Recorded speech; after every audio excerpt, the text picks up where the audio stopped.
What's happening, guys? So this is the Raynox DCR-250 super macro conversion lens. Why do you need this? What does it do? It increases your magnification, but I think actually what it really does is reduces your minimum focus distance, so you can get extra close to things. So this I primarily use for really close sort of insect portraits. So if you want to get really close where the face of an insect is filling the frame of your camera, you're going to need something like this if you're using a 1:1 macro lens. So let's open up, take a look.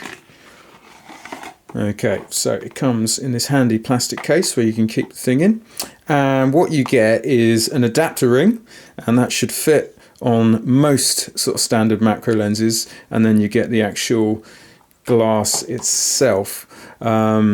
Now unfortunately in the field I lost one of the protective cases, so I just have to look after it very carefully, so don't do what I did.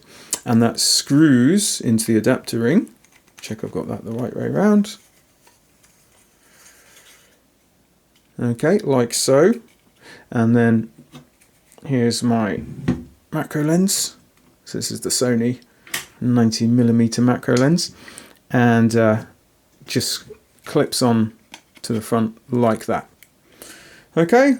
So it's quite a delicate, it's a very simple clip-on system. It can unclip quite easily if you knock it, so do be aware of that. Okay, so this is the kind of the secret sauce for getting those ridiculously close insect photos that we all know and love as macro photographers. Now, if you're going to be using this for anything handheld, then you're almost certainly going to be needing a flash and a diffuser, but that's a story for another day. If you're doing kind of studio work or anything tripod based, then yeah, you might not need to do that. You can just increase your exposure time. But yeah, it's really good fun getting down there, getting out in the field, bug hunting and so on.